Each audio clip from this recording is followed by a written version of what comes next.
తెలవారుజాముల్లో వెంకటరమణ తండ్రి సుప్రభాతము చేసెను సురులే రమణ. పంచామృతములతో వెంకటరమణ తండ్రి నిత్యాభిషేకములే నిత్యము రమణ.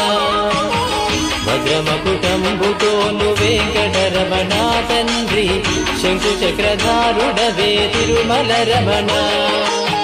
మూడు నామాలతోను వెంకటరమణ తండ్రి ముల్లోకములు ఏదడి మూర్తి విరమణ.